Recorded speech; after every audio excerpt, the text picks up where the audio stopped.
does have a human will? And so in actuality, the creature does choose to do those things, and God permits it. And so what God does decree is for that permission. Wait, so humans have free will? Not in a libertarian free will sense, but in within their sinful nature. Like, in other words, I think Matt Slick was saying, he's also reformed. Last night he says, I can be positive.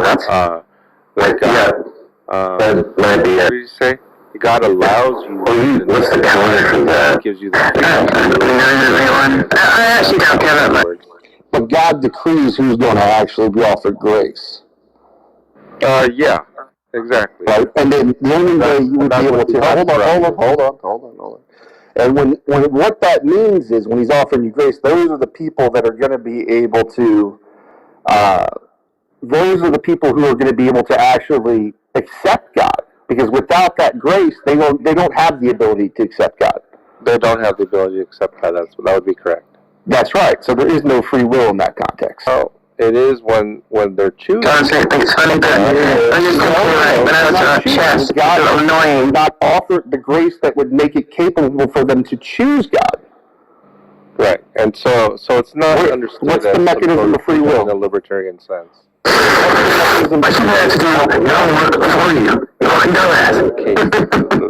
creature chooses. It's not that God makes the creature. But he designed them so that they would do that. No. God doesn't design people to do evil. That's another common misconception. It's not possible. He decreed it. You're not being honest with the audience. So what it is when God created the heavens and the earth, and if we look at Genesis 1:31, he called it very good, right? So he does not create sinful creatures. He does not cause creatures to sin and so forth. Mm-hmm. But he permitted them to sin, as in the case of Adam. He decreed that they would sin. He decreed that there's no such thing as permit when you decree it. You're not permitting anything. You're decreeing what they'll do. That's a contradiction in terms. Well, that's like a common misconception. It's kind of like it's a contradiction in terms. No. It's like when you decree, like if a king decrees something with respects to rights or freedom. Yeah, but people can go you against have the choice to act upon that decree. It's not true. Individually. That's not how God works. It's not like kings. So let me ask you, if God decrees that I won't be saved, can I be saved? No, you cannot. Well, so then I can't, then there's no free will?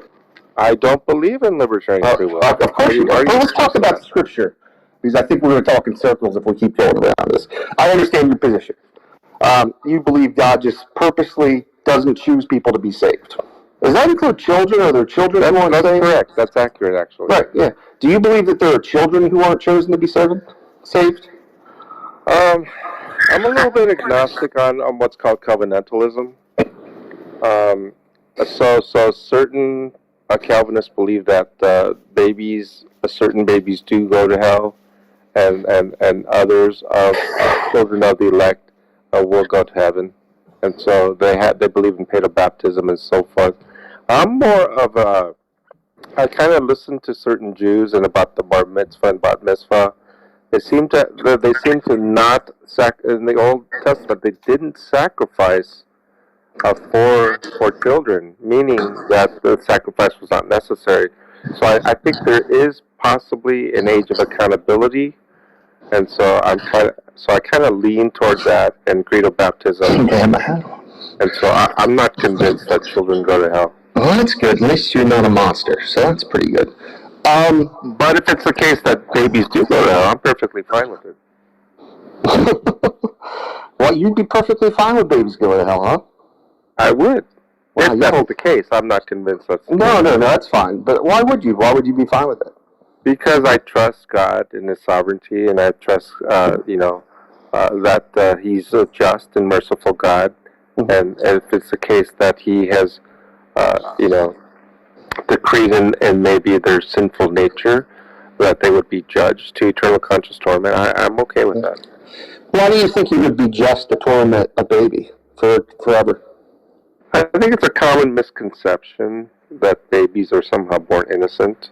We see in Psalms 51, it says, "Surely I was sinful at birth, sinful from the time my mother conceived me." So we Christians, understanding sinful nature, do, in a sense, believe that it is since the time of conception. So, can you tell me a sin that a baby commits?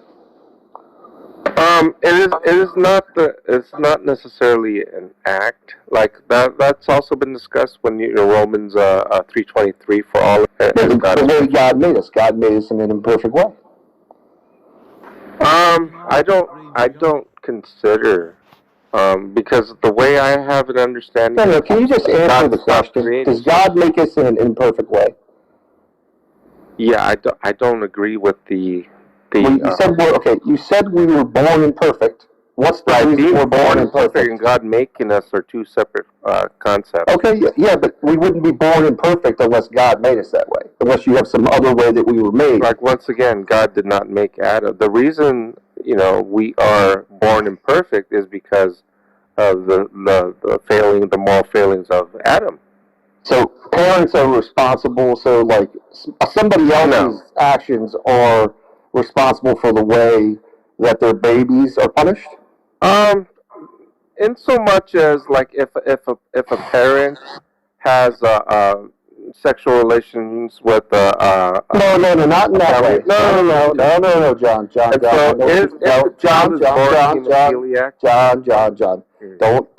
Don't obfuscate to try to get off. In the sense that Adam sinned, right? All of the children of mankind now are born imperfect. That is correct. Okay, and who made it that way? Adam did. No. God created the repercussions of Adam, right? Like those repercussions. Hold on, John. Let me finish the question. Who created the repercussions of Adam's sin? Oh, they didn't just magically poof into existence. Well, it's not the case that God somehow arbitrarily created the conditions. No, that's not my question. I noticed that's really nice of you to try to answer a question that I didn't ask. I asked who's responsible for that. I already said Adam. No. Who made the repercussions of Adam's sin? Oh, yeah. As far as the repercussions, well, God has enacted laws and of the universe, right? So God made it so that babies would be born imperfect because of what Adam did, right? Not because of their own actions, not because of the baby's own actions, but because of another human being's actions. He made it to where a baby could possibly go to hell.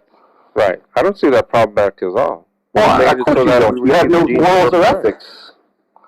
You think it's problematic or, Yeah, listen, if you say your God's all loving and kind, it's problematic. If you say your God's evil, okay. I mean, no, there's no problem. All loving, right? Yeah. That's a common misconception, as far as omnibenevolence. I mean, I talk about that a lot. With He doesn't love children? He doesn't love babies?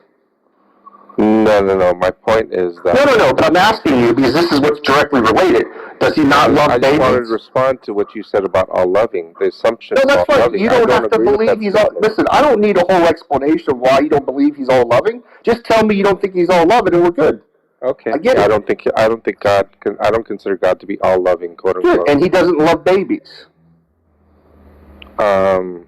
I think that certain babies he doesn't love. Like, for example, why? Hold on. Why doesn't he love certain babies? Was a baby in the womb. He hated Esau. Why? Why does he just hate babies? Because he has compassion on whom he has compassion, and mercy upon whom he has mercy. He just chooses to hate babies. Sometimes. That's correct. That's his prerogative. Why? It's just what he wants to do. Has nothing to do with morals or ethics. It's just his prerogative. That's correct. As creator, that is. Why would you worship him? Because he's worthy. As far as, are you scared of him? As far as what it is, are you terrified of him? As far as on a personal level, right? While I was a sinner, Christ died for me. You're still a sinner. Are you telling me you don't sin? Well, I don't agree with that. Do you masturbate? No, I do not. You don't masturbate. You married? I don't watch porn either. I didn't say you watch porn. You don't have to masturbate. You don't have to watch porn to masturbate. Are you married? I'm just saying you asked me a question. I'm asking you, are you married? Are you married, John? I am. Okay. and you never masturbate. I didn't say I never did. Well, then you commit sin according to it. Yeah, you just said you're not a sinner. I am not. I You're a liar, am too, known I guess. as a saint. And Let's talk perfect about in the eyes of scripture, God, my man. right? Is it? It's not that Well, I I'm guess you're just going to tell me anything I bring up biblically. You're going to tell me it's moral. So if I give you examples of slavery, moral, right? If I give you examples of child killing, you're just going to say it's moral for God to. Well, Or people. here's the issue. When you ask about perfection, right?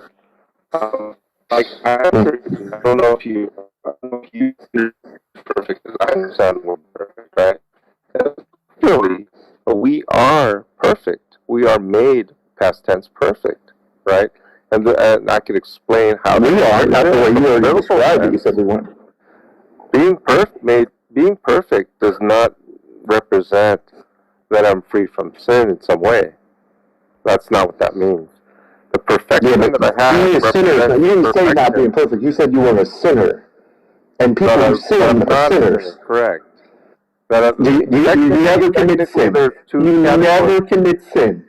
No, Is that what you're telling me? no, You're Jesus. all have sinned and fall short of the glory of God. So I'm trying to explain this to you, Skylar. I don't know if you like wanting to listen. What I'm saying is there are two categories. There's a sinner and there's a saint, right? All believers are saint, not because they have not sinned, all have sinned, but because of the righteousness imputed to them through faith in Christ, they are made perfect, they are made holy as God is holy, and we are no longer sinners. That's what I'm trying to say. Can you demonstrate that objective morals exist? I can maybe reason through a conditional premise. If God exists, objective morals and values and duties exist. I might be able to argue it that way. Well, no, I mean, just because there's a God doesn't mean objective morals exist. There could be a God that doesn't have morality connected to it. Well, as far as the God of the Bible, clearly, It's clearly a moral standard of morality, right? He's not. He's not a good standard of morality. Yeah, they cannot be separated. In a sense that because morality comes from the essence of God, it is the case if God does not exist. I would agree. Objective morality does not exist. But if God does exist, I would say it's necessarily the case. So you can't. Okay, that's fine. Do you think what I said, but anyway. no, I mean you can't. You're just saying if God exists, therefore morality exists, but it's not really an argument, right? Well, and you're just saying that God's the moral standard, but clearly He's not because He contradicts Himself morally. Well, I can't say that for you because you just believe whatever God does is good, so there's really no contradiction there. Correct. That's right. I mean, God could have people sexually assault children, and you would say it was moral. Right. Yeah. Right. I mean, He does. I mean, He decreed that they would be sexually assaulted. But the act itself is wrong, right? It goes against God's perception. It can't. He tells people to sexually assault children in the Bible.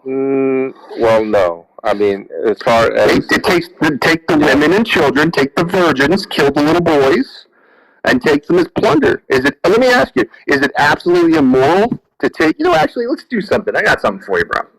Hold on a minute. I'm going to give you an argument. So we're going to go through the Old Testament again now. No. We're just going to go through an argument that I had built in here. Sure. All right. Let's see here.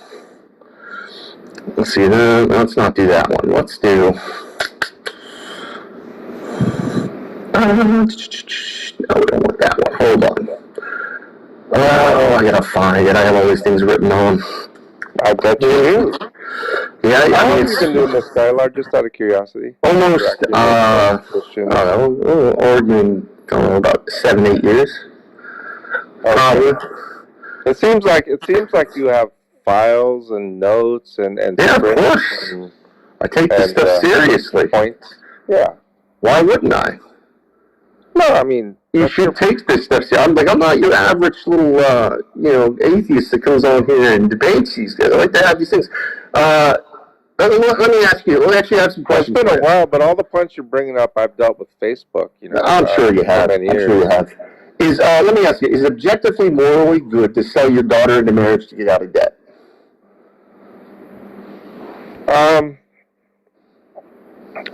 Well, I mean, You're struggling to answer a basic moral question. You can't even answer. Well, once you ask me for my opinion, it no longer becomes objective. It's not opinions. Right? It's I'm asking you if You're something's asking me for my objectively view moral. that it's objective. That's what you're asking, right? Yeah, literally in the question is it objectively moral? I didn't ask your opinion. So let me ask the question again. Is it objectively morally good to sell your daughter into marriage to get out of debt?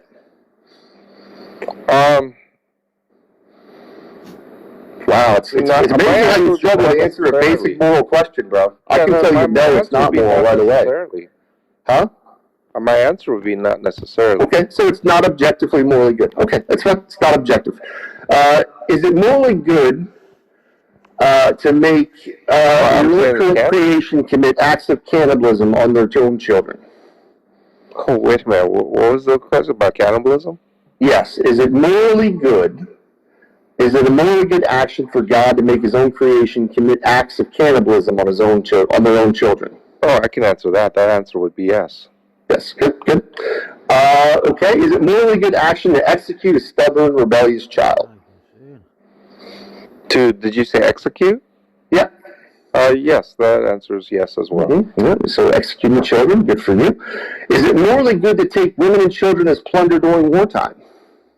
No, I think, wait, you said is it morally good? Objectively, whenever I say moral, I'm talking in objective sense, not your opinion.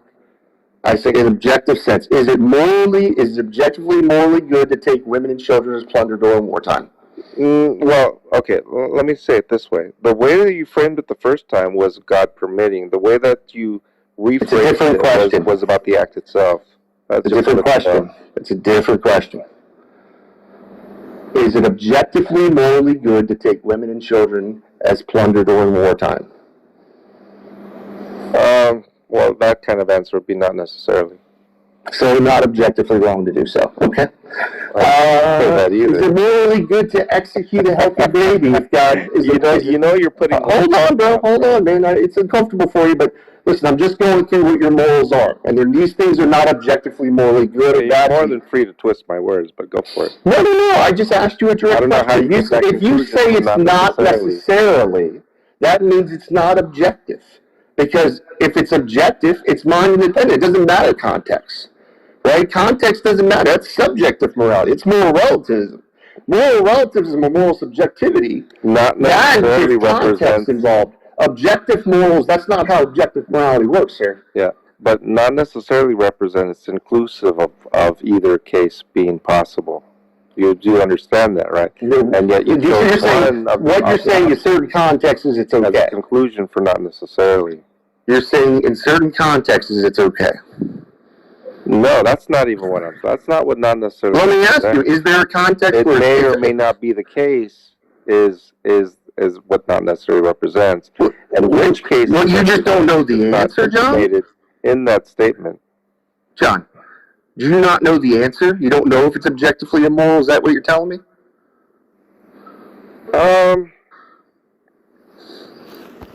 I wouldn't say it that way. Well, I think I have an opinion on the matter. If I don't want your opinion. I want to know if it's objectively moral. And so because if you don't want my opinion, objective morals don't involve opinions, John. That's my point, right? Yeah, I know, but why would you try to give me your opinion when I'm asking you if something's objectively moral? That's what I'm saying. If I'm not giving you my view, then what am I giving you? John, it's either three answers: yes, no, or I don't know. Which one is it? Well, I don't think that's all. Is there a fourth answer? What would be a fourth answer? Yeah, the fourth answer is not necessarily. That is a statement. So not necessarily means the opposite. Like, so if you say it's not necessarily the case, that means it could be another way, which means it's not objective. Why wouldn't the statement not necessarily watch this. be represented? If I said, is it objectively immoral? Hold on. Is it objectively immoral to sexually assault a child? And you said not necessarily. That's correct. That means that it could be in some case. John, don't talk over me, because you know that what I'm saying is not making you look good. I'm going to repeat myself now. If one said, is it's not objectively immoral to sexually assault a child, and you said not necessarily, that means there could be cases where it is moral. Therefore, it's not objective. Exactly. That's what that statement represents. That means there's context, that makes it not objective. That would be Context subjective morality. represents Okay, not let objective. me go on with my arguments, John.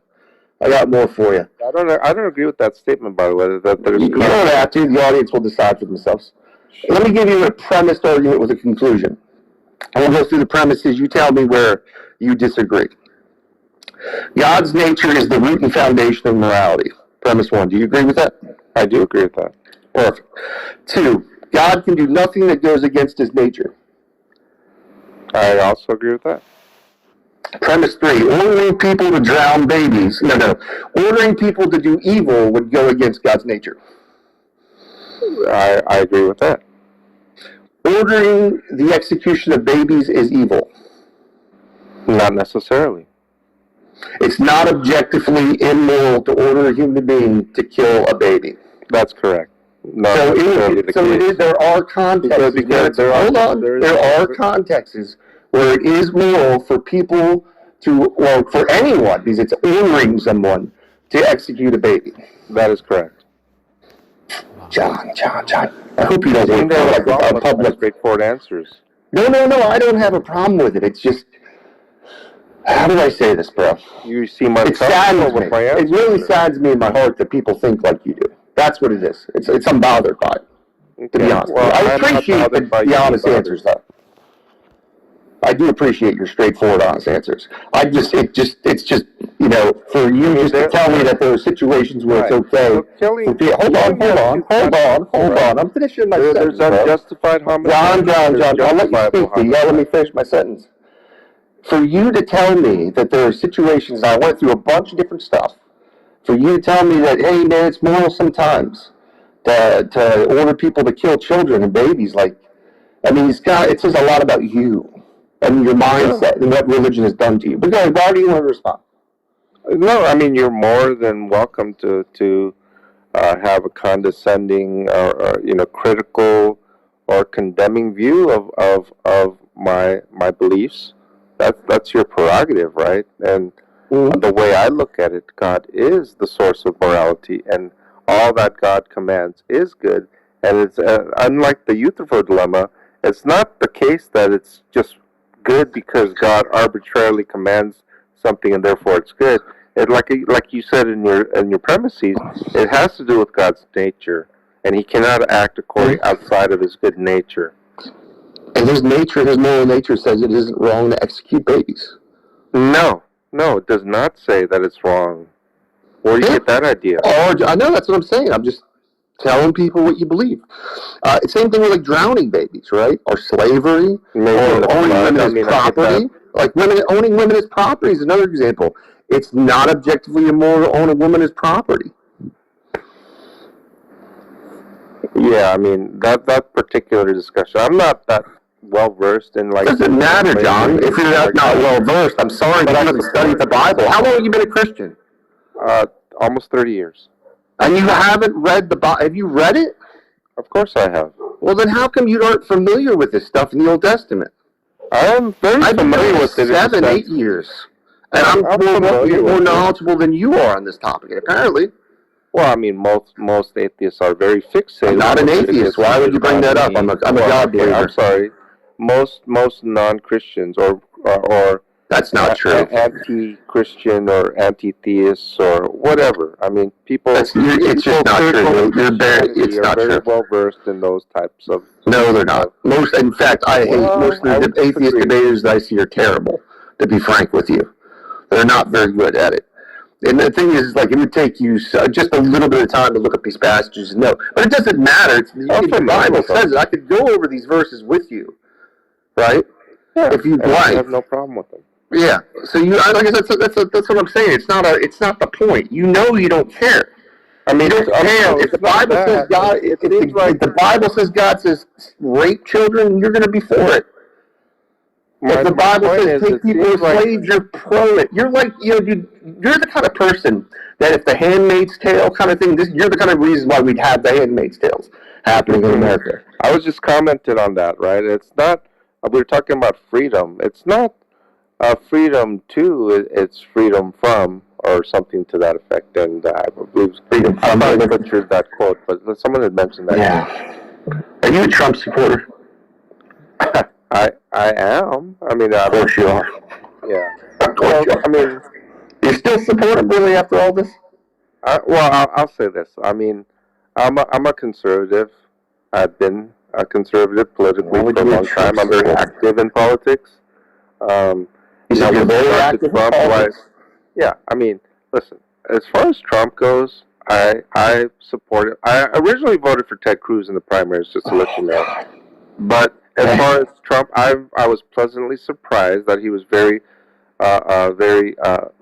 loyal to his platform. Was it the grab by the pussy stuff? Was that the one that turned you on to? Yeah, those things are really irrelevant to me. Yeah. What about the part where he had sex with a porn star, lied about it during the campaign, and then paid off the porn star? Those morals have no, like, you don't care about those things? I don't really care about too much of that, more so than I care. Do you think Jesus would want you to vote for an immoral human being like that? Well, first and foremost, I'm not voting, right? I'm not trying to elect a Christian. Why would you want to have someone that represents your values? Well, he does represent my values. He doesn't. My political values. Is it a value of yours to have sex with porn stars, lie about it to your campaign? Well, I don't think what you're mentioning is a political value. I consider that I didn't say a political value. It's a moral value. That's correct. And you don't believe that your leaders should have moral values? You don't think a man who cheats on his wife 3 times, if someone who does that to the people he loves, why would you trust him that he's going to do the right thing for the American people? Out of 535 members in Congress, you're talking about a good percentage of Congress itself, right? So I don't really look at... What are you talking about? Yeah, you're more than entitled to look at moral values and it just shows you're a hypocrite. I don't even know how where your moral standards are based upon. But if you want to look at like a Hillary Clinton or Bill Clinton or anyone else for that matter, I mean, if you think about having someone having oral sex in the Oval Office. Once again, I'm not a Democrat. I didn't vote for Bill Clinton. I wasn't even able to vote when Bill Clinton was president. This is whataboutism where you switch to the other party. No, I'm a libertarian. Neither I tend to vote libertarian. Now I support more progressive programs like universal health care, things like that. I imagine you're not for universal health care, right? Things that would actually help the poor and the needy. Yeah, I'm not. I'm for private to say. I'm of course. You want to have a middleman, John. John, you want to have a middleman that can deny health insurance to and Medicare. Yeah. So you want a middleman, an insurance company, right, that can deny health care coverage to poor people or sick people, right, and them to take a good portion of the profit. That's how private industry works, right? Private industry is responsible for all kinds of insurance, like car insurance, life insurance, fire insurance, earthquake insurance. I mean, yes, but you know what? I can live without a car. I can't live without life. I can live without life insurance. I can live without car insurance. But I can't live without life-saving medication if I get sick. People ought to have a universal life insurance or something in case health they have a young family. Are you listening to what I'm saying? I don't think you are. Did you hear what I said to you? I actually did not know. Of course you didn't. What I said is you can live without life. And you interrupted me, but you can live without life insurance. You don't have to have life insurance. You don't have to have car insurance. You don't have to have a car. But you can't live without health insurance. I disagree. with that. I mean, you can die. I think a great majority of people live without some sort of health insurance around. You know how that costs the taxpayers. Even in the OECD countries. I mean, I don't know if you're up on the facts of these kind of things. Of what? Of health insurance. You said you cannot live without health insurance. You can't. Well, I should say around the world do live exactly that way. Well, they die. What are you talking? What country are you talking about? I'm talking about a lot of China. Give me a specific first and foremost. A specific one. From my understanding, that you have people save cash in their mattresses And in the case that they get sick, then they use that money What for country are you the talking about? illness. I just mentioned China for one. China has universal health care. They may or may not. I'm not sure, but Don't from my bring understanding, it up. they If do you not. don't know, John, don't bring it up. You may or may not. You simply don't know. Let's Okay, go back to seems the like Bible. I just you're want to saying point that out more they do. hypocrisy Okay. from you. I said, there's nothing Christ-like about you, right? Nothing. You don't sit there. You don't support anything Jesus said. Do you go out and donate your time to help the You poor? probably think Jesus was a socialist. Do you go out and donate your time to the poor and help them? Yes, I do. Where? Skid Row. Also, What organization do you I go with? also serve. What was that? What's the organization you work with? It's not that I currently work with any particular organization. I do not, but I have for. How long ago? When's the last time you've done it? And as far as the feeding the homeless in Skid Row, I actually did that in partnership with an atheist, and so we would go down. His only requirement was that I do not preach when we do this, and I said fine, and so we did that. Can you still do it? No. The only thing I could say is that I may break off my foot-long Subway sandwich and give half of it to a homeless person or something like that. I mean, Okay. that's maybe the extent that I do. But I'll tell you what, all of these things are filthy rags to our just and righteous God. So first and foremost, I don't look at these types of works. You may, because you have no. I mean, you just don't follow Jesus. I mean, that's fine. You don't have to follow what Jesus said to do. Well, Jesus simply gave us two commands: to love the Lord our God with all our It was a little mind, bit love more our than neighbors that. ourselves. Now, how It was a little bit more than that. It wasn't just those. It seems like you have a prescription of what that represents. I have a certain idea that may not be in line with your idea, your subjective view of what Jesus said, right? There's no. I can read it. I mean, we can go to the New Testament and read what He tells you to do. Yeah, and I'm not really concerned about the expectations. Of course you are. Maybe we should have someone else on. You think I'm concerned about your expectations? No, I don't think you're concerned with Jesus' expectation. My expectation, I could care if you're concerned with that way.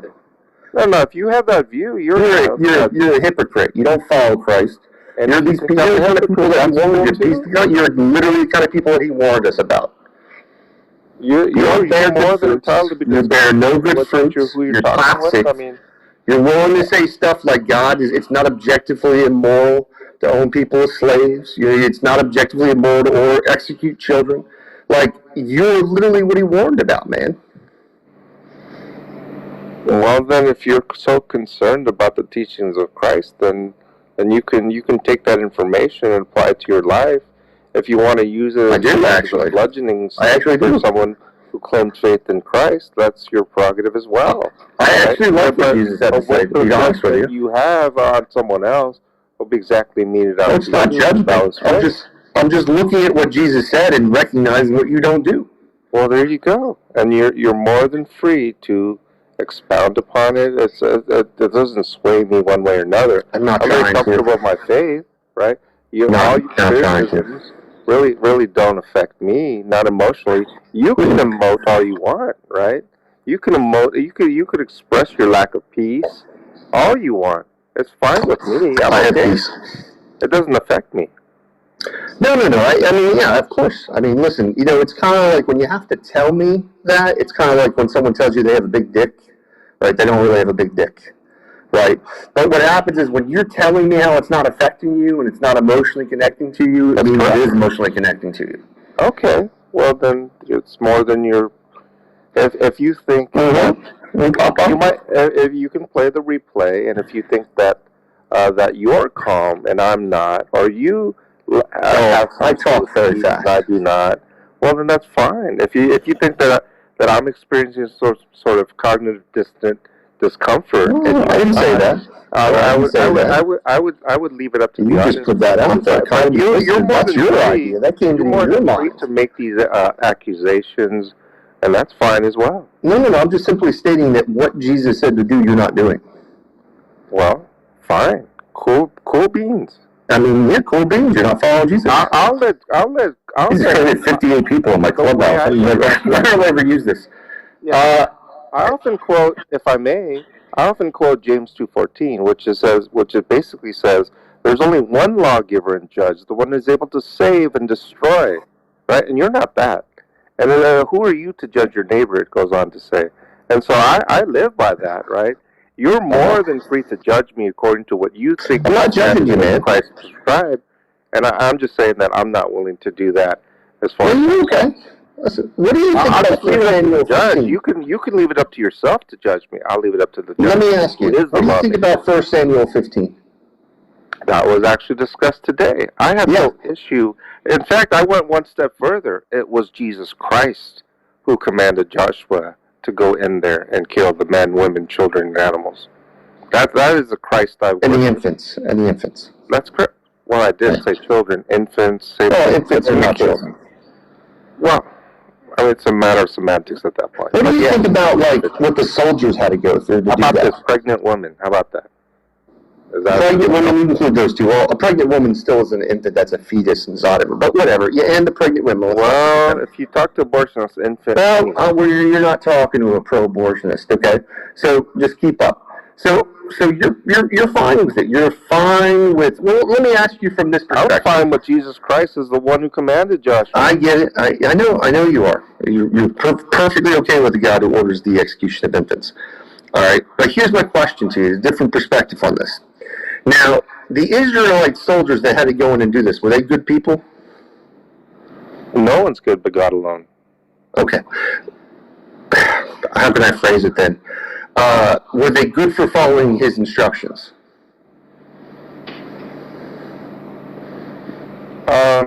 It's Was not it the right thing to do to follow his instructions? Righteous before a holy God. They made them righteous, right? The command of God, yes, they were. Okay. Now, how do you think it's like fair of God to make them have to do these acts to slice open babies? Yeah, sure. Why not? You feel that it's okay to make them go through that kind of suffering? Did you say you were military? No, I was not. You were okay. I thought you said something about the Navy or something earlier. Somebody misunderstood you when you were talking about it. When we look at the 40 years in the desert, there was not a picnic. I think it's a little different than telling someone they have to slice open a baby, right? Have you've met veterans who have PTSD? You probably met them on Skid Row, the ones that are homeless, that the government doesn't take care of. I've definitely met veterans who have PTSD. Right? And there's a lot of them that are homeless right now because our government doesn't take care of them. And you're for funding those programs, right, to take care of our veterans? I think the private sector. No. The government. The governments who hired them. The governments who they work for. The government's the reason they're there. You're not for the government funding and helping the people that went and fought the wars. Oh yeah, no. I think there are programs for that. I mean, apparently, dude, we have tons of homeless people in the street. I'm asking, are you okay with funding those programs to help them get off the streets? Oh yeah, I actually am for that for veterans. I think my point is I think there already are programs. Well, then why? There are some programs. My understanding is that they don't take advantage of them. No, you have a lack of understanding. Then you have a lack of understanding of a lot of things. There's no programs. No, I didn't say there was no programs, but you don't have an understanding of what's going on. I grew up in a military family, and I understand how the military works. Right? I grew up on Navy military bases for 20 years. There's a lot of interactions with homeless people. I don't know how much experience you have with homeless people. I do. I live in Central Florida. Yeah, I live in Central Florida, one of the homes of one of the largest homeless populations in the United States. Anywhere it's warm, like California, Florida, places like that, I have lots of interaction. So, but I want to go back to my question, which was, so yeah, you're fine with it. You're fine. Like, would you be okay with the government telling soldiers to go and execute babies in other countries now?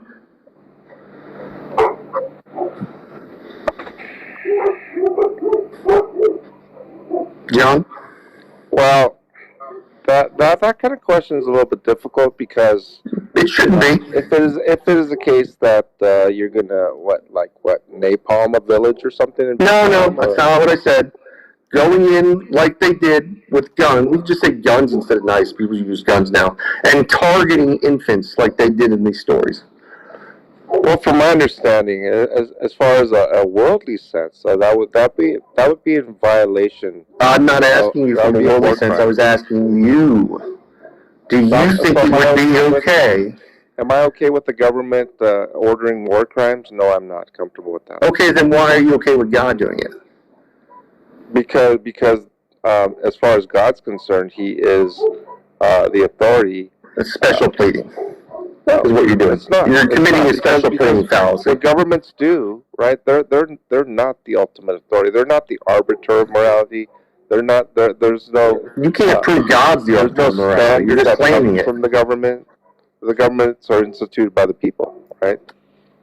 Dude, you're just claiming God's the arbiter of morality. You have no proof of it. You can't demonstrate God exists. Then secondly, you're sure not going to demonstrate that God's the arbiter of morality. Yeah. And so Just claims, again, right? You admit it's that not- these are just claims that you're making. Right. Well, it's based upon a personal propositional attitude, right?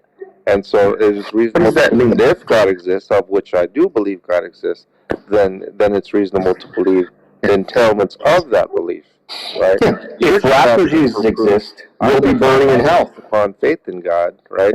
And so God, I believe that God exists, and so if you want to internally critique the basis for my religion, I'm not here to prove God exists to you, and therefore by entailment of God existing, that there's objective morality. That's not my objective for my conversation Well, with you. I mean, listen, I can make the same argument for rapture Jesus. I mean, Hey! anyone who says prove your God exists, I mean, I'm not interested. Listen, but I'm just telling you, this is how irrational your argument But is. you seem to be I'm telling me I'm going to morality. show you the same argument that I could make. I could make the same argument that rapture Jesus exists.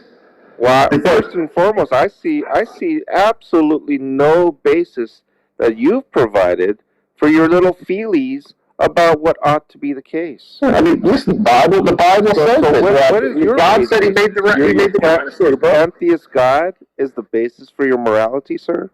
I'm talking about rapture Jesus right now. Do you even believe in objective You don't morality? want to talk about rapture Jesus, do you? Do you He's believe clawing at your heart. He's I'm literally just asking clawing a at simple the question. door to your heart, and you got to unlock it. Are you going to unlock it for him? I'm just asking a simple question. I'm asking you. You're a asking simple a lot question. of He questions. claws at the door. Are you going to unlock it for him? Skylar, are you going to allow me to ask you even one question in this conversation? You asked me a couple questions, but go ahead. I know it's hard to talk about rapture Jesus, but because he claws I at don't your like heart. talking about anything, but you seem to have had a series of questions, right? Going and Go ahead, ask your question, bro. I'm just asking you one question. Go ahead. Do you believe in objective morality? No, sure don't. Okay. And so everything that you're emoting is based upon your little feelies, correct? No, it's more than just emotion. So all your little judgment is based upon your own standards. Can you demonstrate objective They're not facts applicable exist? to me. Hey. They're Unless not you can demonstrate applicable to me. objective I have no moral duty facts, to God, abide by what unless feel. you can And so demonstrate your objective judgment moral has facts no relevance exist, to me. you're talking about an imaginary thing, once again, like your God. Can you demonstrate objective morals exist? Well, I would claim that your morality is an imaginary thing. Well, no, sir, it's in definitely. your own How would you subjective claim that opinions are imaginary? You not believe in opinions? So my point is that John, morality, do you believe that if you opinions imagine exist? it, is not applicable to me. You're trying to get away. Do you believe Certainly don't opinions believe exist? that I'm obligated John, to live do according you to believe standards. opinions exist? Do emotions exist? Do emotions Try and to have a opinions exist, conversation John? here, but at this point you're kind of over talking me. John, do emotions and opinions exist? Of course. Okay, what's subjective morality? Depends Emotions on and your opinions. mind, in a sense. Yes, based on emotions and opinions. Now, you just said subjective morality doesn't exist, but then you just told me you believe in both emotions and opinions. No, what I did say was not that subjective morality didn't exist. What I said was that a morality that entails an obligation for me, a duty for me to subscribe by your standards does not exist, is what I'm trying to imply. Of course you don't agree with my standard. And so therefore, you once again you could snivel about me not living up to your standards, but that's just your feelings. That's what I've been trying to say Yeah, all the time. of course. I'm just So even this expressing my entire opinions. conversation, right, is Of course. nothing other than you asking me questions. Hey, Captain At Obvious. least of I course. have a standard, right? You don't have a standard. You can't demonstrate that your is standard exists, outside. John. Again. You cannot. You say you have a standard, but you can't demonstrate it, John. Conceptually, sir, I have a standard. You have, all you mean by conceptually is in your mind. You have a standard. No. Demonstrate objective morals exist, John, and you can shut me up. I'm not claiming objective morals exist. Of course you are. Okay. So you say objective morals don't exist? No, sir. If a person's not claiming that objective morals exist, it is not the case necessarily that he's claiming that objective morals do not exist. For example, if a person is not claiming that God does not exist, it is not by implication that he's saying that God does exist. That's what you're attempting to do. That is a false dilemma. No. That's what. Say that one more time. Repeat yourself. If a person does not claim that there's no God, it is not by implication that they're claiming that there is a God. That is a false dichotomy. You're trying to make it dichotomous. And when I do not claim that objective morality exists, it is not the case that I'm claiming that objective morality does not exist. It is actually the case that I believe objective morality Not exists. the case, and I'm claiming that objective morality does not exist. I'll ask you directly then. I believe same thing. So you don't. So let me just ask you: do you believe objective morals exist? Yes, I do. Can you prove it? I think I could provide possibly an argument or something, but I'm not doing that. Provide it. Yeah, I'm not here to convince you, right? Why would Well, you just said you could do it. I'm just going to express to you that I have this propositional attitude. So you're just going to give me your opinion. Well, and then you just complained about me giving your opinion. Yeah. Opinion. So here's the difference. So what you're telling me is you're just going to give me your opinion after complaining about me giving you my opinion. Wait a minute. I have an opinion, a view, an attitude, an acceptance, a belief. You have the same. The difference is that I don't have you within the standards of what I believe to be the case, right? I don't have these expectations, and if you don't live up to these expectations, I'm sure not butthurt like you are about me and my views. I'm not angry at you at all. I just feel sorry for you. Well, I mean, you're more than I literally feel empathy but for I think you. it's obvious. No, I mean, John, seriously, as man to man, I had empathy for you. I was there. I was never like your position. I shouldn't say that. I was actually a really nice Christian who didn't believe God. Well, I don't believe sexually assault. You know that, right? Huh? I don't believe ex-Christians exist. Yeah, I don't care. But what I'm telling you is, it's good. I'll be saved then. I'll be in heaven. And maybe we'll get to hang out in heaven. Hopefully you're not there if you believe in some of these things. But the thing is like I said, the difference between you and I, I just focused on worship and praise, right? And doing what Jesus said. You know, I didn't go around telling people that it's not objectively immoral. I never made claims like it's objectively moral to own women as property. Let me just say this, Skylar. Right? I never take business advice from a person who's went bankrupt, right? And I don't take a spiritual advice from someone who failed at Christianity. I mean, that's just your opinion. I'm just saying that listen, you're just emotive. You're just being emotional. Why are you being so emotional? Right? I'm just saying I don't take. You're just stating your opinion, like you were complaining about me doing earlier. Kind of hypocritical, right? It's not really an opinion. It's an opinion. Saying that I'm spiritually bankrupt is your opinion. My relationship with Jesus, you have no clue about. You have no clue if I'm one of the elect. Irrespective of your claims, I just go by what Scripture says. Yeah, but you don't know if I'm elect, right? 1 John 5:13 is a good one. Do you know if I'm elect? I don't know if anyone's elect, if you want to. Right, so I could be elect. I could be saved. Well, they're actually different statements, just to let you know. Someone could be elect and not yet saved. Obviously, but I could be already elect, which means it doesn't matter. At some point, I will be saved. and I'll be going to heaven. Well, I'll tell you what. Because I was if it is elected, the I could be case you are elected before elect- I was even born. Yeah, if it is the case you are elect, you will be confessing Jesus Christ as Lord and believing in your heart Maybe that I will. He rose from the dead, right? Maybe and I if will. you don't believe these things, you are not elect. It's as simple as that. Maybe, well, we don't know, right? Maybe you're not elect. You certainly sound like the kind of people Jesus warned about. Anyways, Like I John, said, I'm not- I think we've had enough conversation. Anybody else want to come in the room? I've gotten enough of feel of Yeah. why people now, why they talk to you the I'm way not they do. interested in trying to determine who is and who is not elect. Once again, I refer to the Savior, who is the judge of all things, the lawmaker. I'll leave it up to Him. Let's leave the audience. I think John has worn his welcome out with me. The Calvinism, I just can't stand the Calvinists. And the views. Oh, Tangelo, how are you, my friend?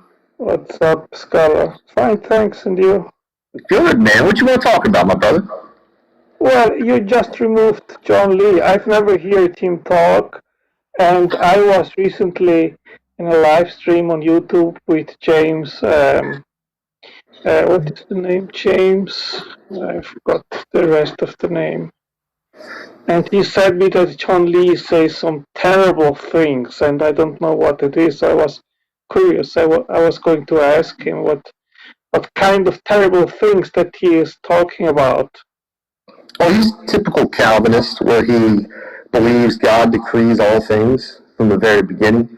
So imagine, just think about the worst things in this world, right, that you could possibly imagine, and then think that God planned it out from the beginning, right? And there's no free will in this. There's no, if God decrees, let's say, we won't do something so harsh. Say God decrees you're going to steal an apple from a grocery store. Oh, yes, it was James is tired. He said that. James is tired. He was talking about that. Yeah, I agree with you. I'm not a Calvinist. I have even heard Calvinists say that if somebody has an abortion, then that aborted fetus can go and spend eternity in hell. I mean, such a God would be atrocious, right? Exactly. Yeah, exactly. It's like to me, I don't get it. Like, if people pray and they worship their God, but then they're just think what all those positive things that you think about God, just think positively about them. And when you go with these negative things where you're like, oh yeah, fetuses can go to hell, it's like, what would you make a fetus for then? Why would you allow someone to get pregnant if that's going to be the case? Yeah, that is not the God that I believe in. I think that hell is a place of punishment. And if you are not doing anything which is evil or worth of punishment, then how could a just God send you to hell, right? So I don't believe that God does send fetus and children to hell. So I don't believe that. It takes, there was a guy, you guys may know him as the Bible Thumping Wingnut. He's got a pretty popular channel now. And at one point, I told her to debate with him. He's like, children do deserve hell. And after the debate, he felt bad about it. Like, after I could see it, he's just like, oh God, I shouldn't have said that. So, but anyways, God, how many? I don't even use Clubhouse ever. We got 128 people in here, watching at least, I think. I don't know, maybe that's what they've watched. If you got a question for me, Otangelo, we can talk about something. If not, I'll invite, if anybody else wants to come in, you gotta let me know. Ask for an invite, I'll let you in. If we're gonna talk theology or something. I see some losers like Matt Yesters in here. He's got anger issues. I don't know if I want to talk to him, but he can come in if he wants. What you think, Otangelo? Yeah, so you are still an agnostic? You have still not made up your mind in regards of origins and where we came from and so forth? No, I consider myself a pantheist now, more than anything else. Hold on a second. No, man, I just saw it. Redefine Living want to come in. I'm really terrible at this app, so forgive me. I'm trying to find. There he is. Invite to speak. There you go. Come in now if he comes through. There you go. Actually, not much. I accidentally raised my hand by accident. I'm working. I'm not really able to talk right now. All right, Maybe well, next set time up I another can time to come talk to me. Probably not in one of you guys' channels where you guys kick me and mute me pretty quickly. But you can come talk to me another time. Did I kick you or mute you? You and your friends, you guys talk a lot of shit. Did all the time. I specifically kick you? Yeah, I think you did one time, actually. Yeah. No, I don't think I did actually. Well, I think you kind of talk a lot of I shit. You're kind of think you're rude just and all, making- oh, maybe I'll just kick you now. Do you want to come talk another time, though, Redefine? And So a room are that's you- not controlled by Darth Dawkins? Are you posturing right now? No, I'm just asking, would you like to come and talk? Did I? Would you like to come and talk to me and Dr. Josh? Slow down. Listen, Skyler. No, You're clearly you don't get to emotional. Tell me, dude, You're this is what I'm talking emotional. about. You don't get to tell me to slow down in No, here. not in your room. You're clearly I'm emotional. Now, do you have? I'm going to finish speaking, and then you can talk. Go So ahead. what I'm trying to do is I'm trying to invite you cordially to come talk cordial? about that. You see, you're talking over me. That's right now. cordial. Yeah, I'm asking you politely right now. There's no hatred in my voice. I'm not cursing at you. A little I'm emotional asking though, right? you, would you like to come talk to Dr. Josh and I sometime? Yeah. Are you That's a yes or no. Are you a little emotional right now? No, not at all. Would you like to come and talk to Dr. Josh and I sometime? Skyler, did I? Oh, so now we see, guys. See, I want to show you something. This is what happens all the time with Dr. Josh and I. So we invite these theists, these Christians. Oh, Tangelo's a different thing. He's come on the show and he's talked. Very nice person. I came up to tell you. Tangelo's a very nice person. He's still interrupting me. They don't know how to control their mouths. Well, you're just They let talk me know about when you're me done being blabbering. emotional. Let This me is know what when they do. you're They done gaslight. They talk about being emotional and stuff. They don't let you talk. But you invite them to come have a conversation with a biblical scholar, a PhD scholar, right? And they don't want to answer the question. They don't want to say yes or no. They want to talk personality. Go ahead, Redefine. Is that a yes or no? Would you like to come talk with us? Are you done? Can I speak now? See? More gaslighting. Or are you being a hypocrite? Doing the exact It's like I said, explain more about. gaslighting. Are you being a hypocryte? No, I don't think so. Okay, let me know when I can talk. When you're done. I mean, we're having a Going on conversation and on. back and forth. I mean, I don't know how, I start talking when you stop, so. Okay, so I asked you a question. I asked you if I specifically have removed you from the stage. Because you're making an accusation, right? You accused me of doing something that I didn't do. Are you going to take that back? No, Or are you going to give me a that receipt? Are you going to give me a receipt, or are you going to take that back?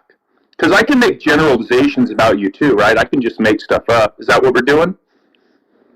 Okay, so what we have here is example. So that was a yes or no question too. Yeah, well, I'm going to answer the question. Or hypocrisy? Double standards? Drama. Is that what Drama. These aren't real Christians. Yeah, This is what Jesus warned about. So These are the people that like that's to a be yes or no cruel. question, Skyler. I actually answered you the first time and said yes, then you said I was lying. Do you have any, when did that happen? It happened on Discord. No, sir. Okay, well, it's your word against mine. No, sir. Well, give me a receipt. You're making Well, an yeah, that's accusation. why I have receipts for every time I've been kicked from Discord. I don't care about that. I asked you for a receipt. Yeah, I know. I mean, specifically did. you're not being reasonable. Like, what do you think? I record every Discord I go into. I do if you're gonna screenshots make of an them. Like, what do you think? accusation- I hold a list of people where I'm like, oh, this guy kicked me. Let me take a screenshot. Well, maybe you should if you're going to make accusations. Listen, I'm giving you the opportunity to talk about religion with a biblical scholar. Are you going to take it or not? He's an atheist. It doesn't matter. Skyler, let me ask you a Most question. biblical scholars are atheists, bro. I don't know. Skyler, let me if ask you a question. Let me ask. No, you answer my question. Are you going to come and talk with us or no? If I made an accusation Are about you going? Listen, bro. You can Would stay you want on. me- If you would don't you want to want me talk to about it, provide a you want to receipt be for a that? drama queen. You can go. I don't really care. I'm not into the drama anymore. That's fine. So if I made an All right, accusation, like I said, are you going to talk about a topic, or are we going to talk about the drama? I'm not Skyler, interested anymore. super emotional right now. I know gaslight. Go ahead. You need gaslight some milk. You need some milk. Milk's not good for you, bro. You need some milk. No. Maybe a Twix bar. That'd be good. Snickers is the one that calms you down. You are both bickering. Why don't you stop? That's true. So Skyler, listen, if I made an accusation, would you want me to back it up? There's going to be no proof to it. Or is that another double standard from you? They come on the show and talk about topic, or we're going to do drama. No. So you're just, No. so I can just make That's fine, stuff up, and it's I'm fine. telling you right now, there's no evidence to do it to show anybody. Listen, My signatures, I don't want to go any further. I don't care. Why do I care about this? Why do you care so much about this? I'm sorry, listen, if you're mad at me, you're mad at me. Don't come on and talk. Just tell me you want to come on and talk. No, you're just kind of being a drama I get it. queen. I made an accusation. You don't think it's true, you're or you're just saying drama hold on, queen. you're saying it's not true. That's fine. If you're upset with me, just say no. You don't want to come talk to me and Dr. Josh. We can end it. Well, I mean, if you're just going to make stuff up, why would I come and talk? Like I said, why would I come and talk to you? Is with there any serious stuff? possibility of getting you to talk with Dr. Josh and I? Why do I need to talk to Dr. I'm just asking you, is there any possibility that happened? Why can't I just talk to you? Well, you can come on my channel and talk to me just alone. What are you worried about that? You don't want to talk to a biblical scholar? You want to talk to a layman like me? Well, I would debate whether or not he's a biblical scholar. Well, I can guarantee you, he's got far more education than you do on any topic. So then he would know. Can you that the Bible can says- you read Hebrew, Greek, or Aramaic? So, Skylar, calm down. Can you speak any of those things? Skylar, does the Bible say that it's I'm just asking. Can you speak or read? Hold on. I know you want to dodge questions. Can you read Hebrew, Greek, or Aramaic? No, I can't. Do you have a PhD in Assyriology? No, I don't. Do you have a Master's of Divinity? No, I don't. What's your highest level of education? Just assume it's kindergarten. So do you have those things? I did assume. That's fine. We'll just say I have a college degree. I have an AA, and I'm studying. Do you have right any now. of those degrees that you listed? No, none of those. No. So then by your own line of reasoning, you are unqualified to have that conversation too, right? Oh, Or is that another- yeah. is that And a another biblical double standard? scholar, 100% I am not a biblical Is that scholar. okay? And I would never pretend. In fact, but that's why I had biblical scholars on the show, right? So that we can have that informed discussion. I mean, we've had Egyptologists on the show. We've had Assyriologists on the show. For people who have actually studied it, unlike yourself. So, Tyler, I don't know. It's my name. Don't wear it out. let me ask you a question. When you're done being emotional, let me ask you a question, okay? You know, this is like narcissistic behavior. What you're doing when you try to gaslight people. I'll Get them upset. I'll wait. No, I want you to know that gaslighting is a sign of narcissism. Okay. Okay. Can I ask? You can ask. I'm not afraid to answer your questions, man. But you have to be quiet and cordial and calm down. Stop pretending like I'm over talking you. I'm just answering what you're saying. And every time I quiet down, you say something like emotional or try to gaslight me. So go ahead, ask your question. All right. Thank you. So the Bible says that a fool says in their heart there is no God. Is Dr. Josh a fool? The Bible isn't an authority. Well, I'm asking you. What would Dr. Josh is what a would fool. Dr. Josh say about that? He would say that this. I don't know. You should ask him. Come on the show and ask him. I'm asking you. Well, I don't know what he would say about it. He Does doesn't believe the Bible's an authority. Did you ask Dr. him? Josh? Does Dr. Josh believe that the Bible is the inspired Word of God? Of course not. Okay. Most biblical scholars don't. So that's why I would say, well, when you say the word most, are you referring to only those? Are you making a category of atheists that have a certain degree They're in not just biblical studies, atheists. and only putting them in that category when you say that most don't? Well, a biblical scholar would be a scholar of the Bible, someone who went and studied it. Right? It doesn't matter what religion they are. But just it happens to be that the majority of biblical scholars aren't Christian. Okay, well, I just gave you an explanation of why that doesn't matter. Well, I mean, it's your opinion. You gave me your opinion. And then I also can give a shit about your opinion. If you are making a separate category of only those atheists that are biblical scholars, a separate category, and then just putting reality. them in that group to say that most do or don't. No, it's just reality. It's like if you take a poll on like the people who have studied this particular field, And then you ask them, hey, you can ask them anything, male, female, whatever, but it happens to be when you ask them, are you a Christian? The majority of them who study the Bible aren't. So something is true because of a consensus? No, that's not what I said. Not what I said. Then what do you mean? Then what's the point? What I'm saying is that the people who study the Bible Allegedly. and understand it and have learned it typically aren't Christians. You had made the claim that they were Allegedly. Allegedly. I mean, you're going to have to do your own research, my man. Yeah, allegedly. Yeah, I said do your research. I don't think that their credentials are going to be somehow superior than those that brought, let's say, the King James Bible. Are they? What are you talking about? Well, I mean, if you're just going to say that the higher higher degree, You said something about the King James Bible. What are you referencing? yeah, when the people that brought us, the panel of those that brought us the King James Bible, Who do you specifically reference? we're the best. Name the people. I don't need to name the people. Well, you're bringing them up. What's the names of the people? Do you know how we got the King? I'm asking you. You don't dodge. Tell us. I've already told you I don't know their names. You want me to? Well, you didn't. No, you said no. I like need me to to tell give you. you- You didn't say I don't know. Hold on. It's not live for Jesus. You're live on the internet on the Sky Fiction Show. Yeah, that's fine. Why won't you talk to Dr. Josh Bowen? I can get him on for a show. Let's have a show. We can pick a topic. You want to talk about biblical slavery? Skyler. You want to talk about genocide in the Old Testament? Skyler. No. Don't Skyler. Why are you? I don't know so what you think emotional? you're special, you little cupcake. Are you going to want to talk to me however you want? Why are you so posturing for your audience? Why are you so terrified to talk about topics of religion? Don't you want to share the gospel?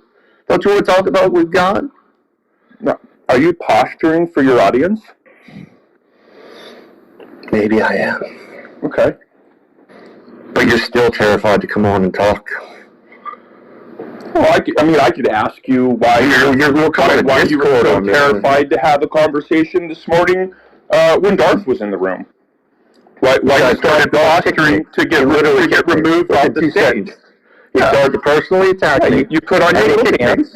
You put on your dance because you were scared to get removed off the stage. Why'd you do that? You're lying for Jesus again. No, why'd you do that? Well, the replays are on. Maybe I'll upload that to my channel. Is it replay on? Good. Yeah. You upload it. So why did you do that, Skyler? I didn't. Why did you devolve to rhetoric after he warned you? I didn't. What he did. Was it that bad? Let's talk about what he did.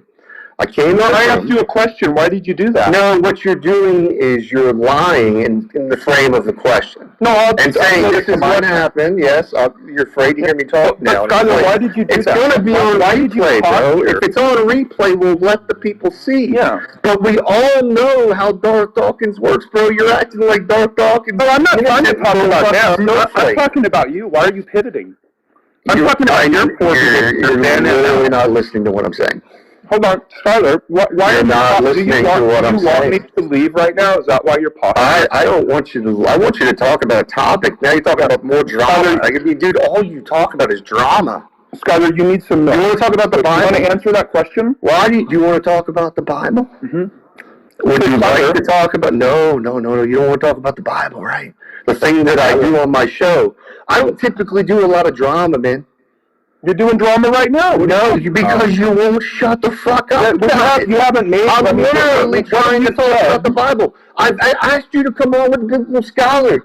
All you've done, first you want to talk about the drama about me, you getting mad Your because daddy you kicked me from the Biblical Scholar. Now Your you want to daddy. talk, you move it to Darth Dawkins and claim that I was rude and I tried to get kicked. Skyler. Let's read this. Tatted Jedi for $5. This started with a lie. He said he couldn't talk. Oh, I know. Redefine living. I dealt with this quite a bit. Shut up for a minute. I'm talking about it. No one cares. No one cares about you. Hold on. I know you're Quiet emotional. down there, champ. Skyler, listen. I know you're emotional. All right, dude. I know you're emotional. But I'm going to ask you one more question.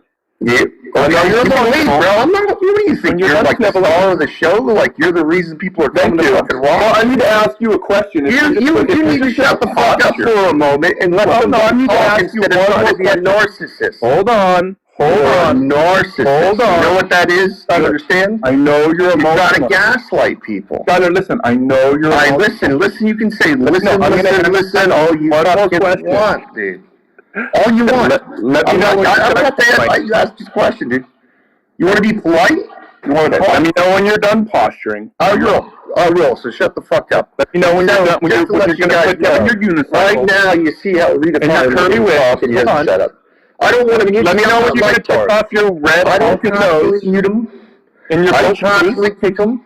Right, I would be gone right now. That's what he's claiming I did to dog is what he's doing right now. Well, Because he wants me to kick him. I will. He literally wants me to kick him so he can play the victim and be like, Skyler kicked me. He hurt my feelings, and all he wanted to do was talk about the Bible, but I wanted to talk about drama. I wanted to talk about the drama. Because this is what we do in fucking Discord and Clubhouse, because we're a bunch of fucking men who haven't been touched by a woman in 20 years, and you're so lonely and angry inside and dark.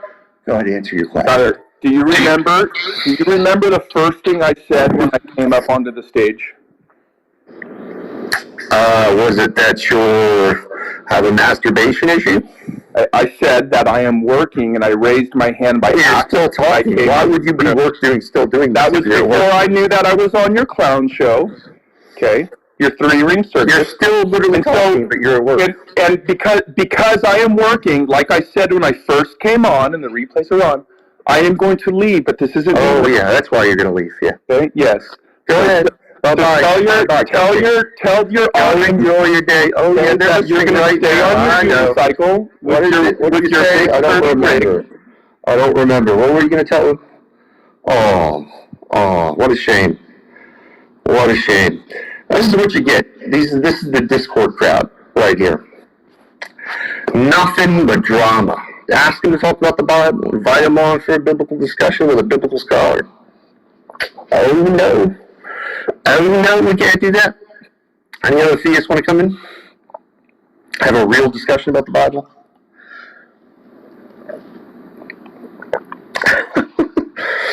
Oh man. If not, we'll let this go.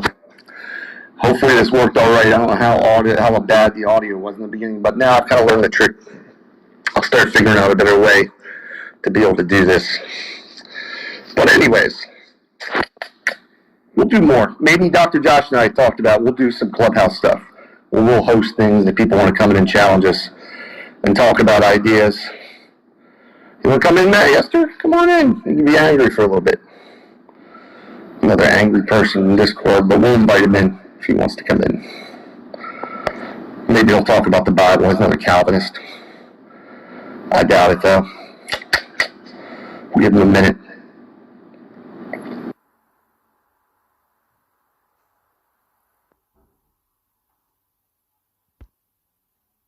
You see it? I think he also said, though, that it's more biblical than other views.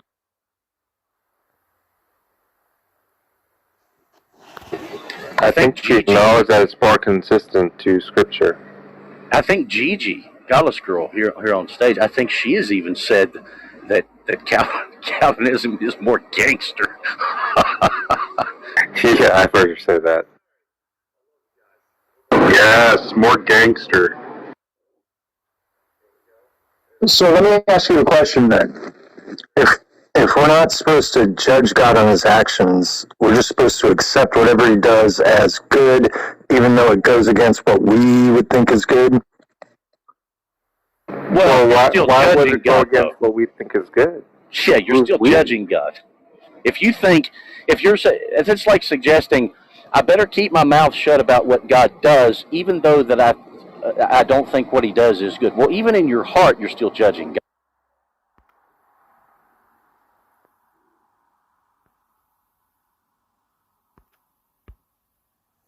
Shouldn't I be allowed to judge him, though, if I'm supposed to worship him? Shouldn't I make a judgment if he's worthy of worship? Well, I don't necessarily say that you're supposed to worship him. I don't say that.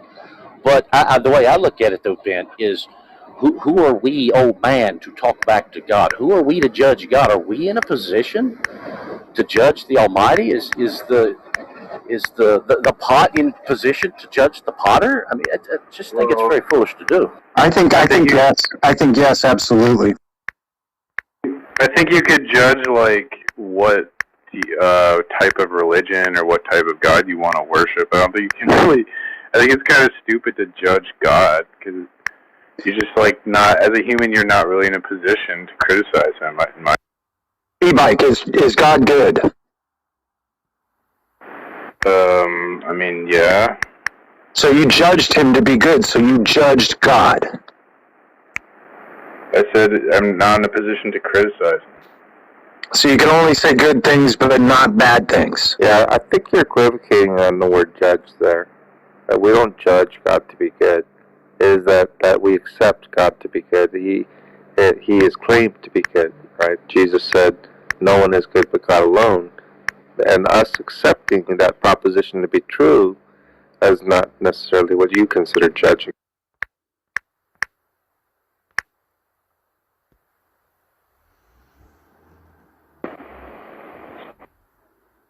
Yeah, I mean, Ben, think about this for a second. I mean, I realize you don't believe, but for the sake of consideration here, you find yourself standing before God on Judgment Day. What are you going to do? Criticize God for how He conducts His judgment? Well, that's not going to mean anything. That's not going to matter. You're still subject to Him. You can't do anything about it. I mean, what are you going to do? Just voice your opinion? Okay. What's that going to do? It's nothing. But see, that's where I just get hung up on it, because it's like, yeah, as a human being with my set of morals, yes, I have morals. I look around and I go, some of the things that God has done according to the Bible are not okay.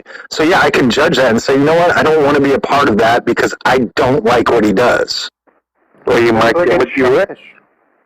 A child might be like, well, I don't like eating vegetables. I'm just going to eat candy, you know, and then the parent might be like, well, that's a bad idea. You shouldn't do that. Like, the child's going to judge the parent, right?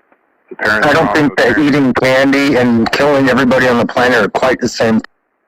Well, you're like a child judging, like God's like the parent, right? Like the parent like has this wisdom and understanding that the child doesn't, you know. And so it's like you're not even in a place to criticize. That's what I'm saying, you know.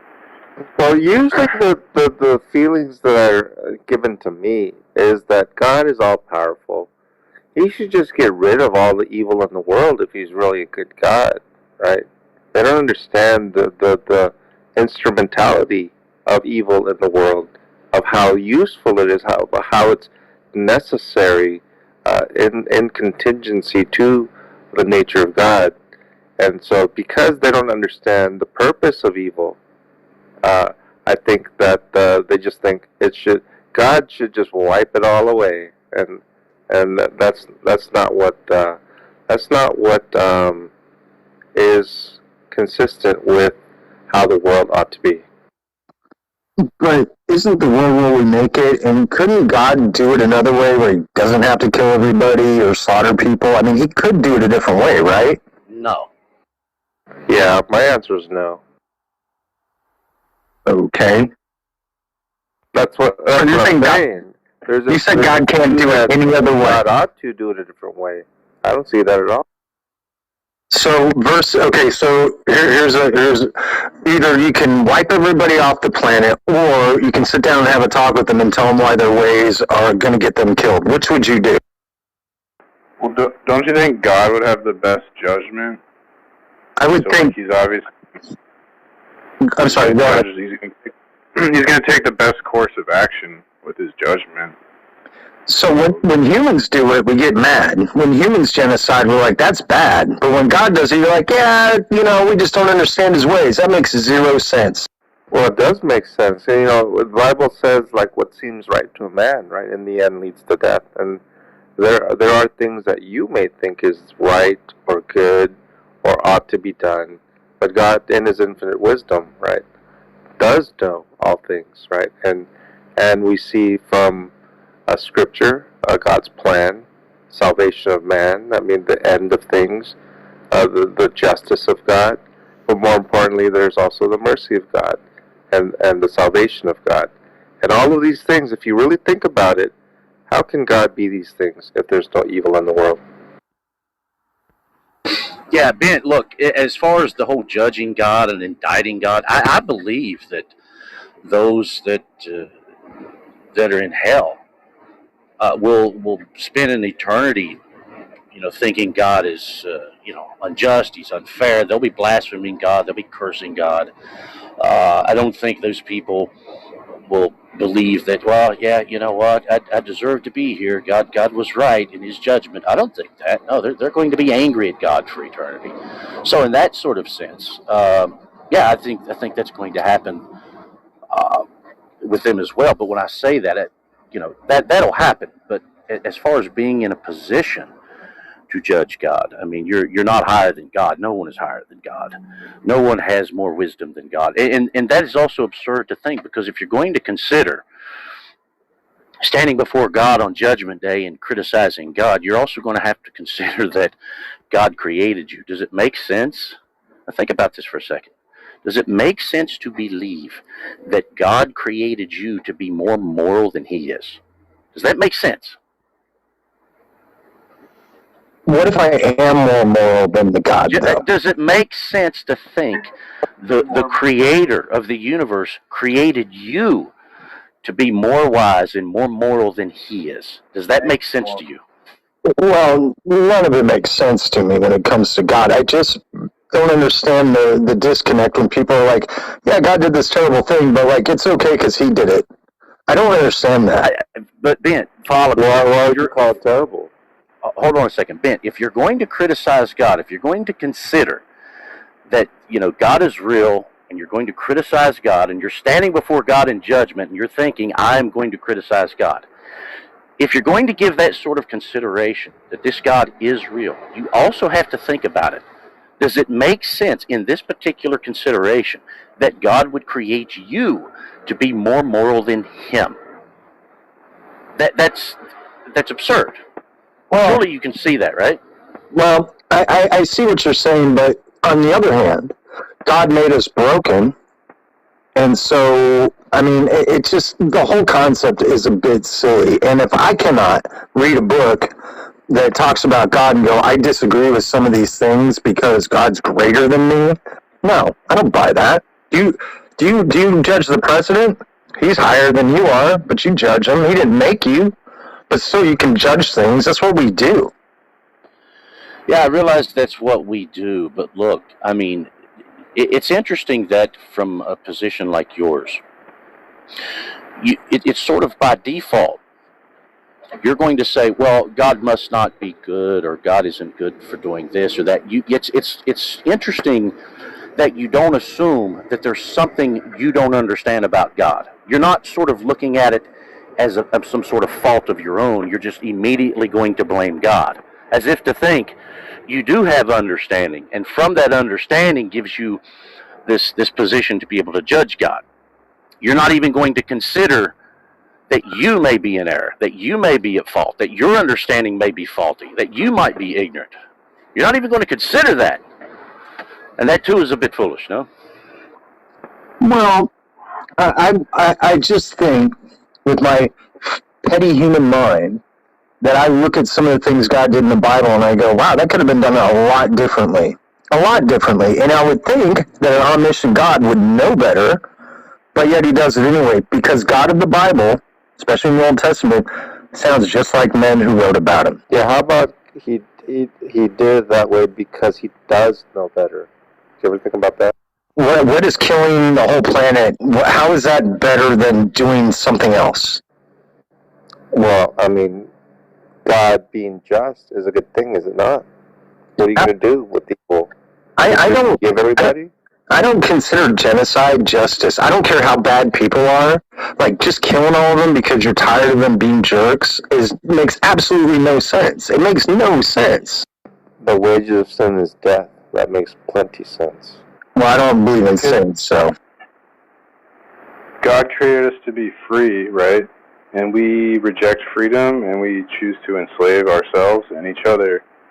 And so sometimes God has to interdict and try to free us, and that's what he's doing with, like, the flood. That's what he's doing with sending Jesus. So. And you're saying there's no other way that God could have freed people without killing them? Is that what you're saying? Apparently, yeah. Wow, apparently, yeah. Like, could you think of a better way to do it without killing everybody?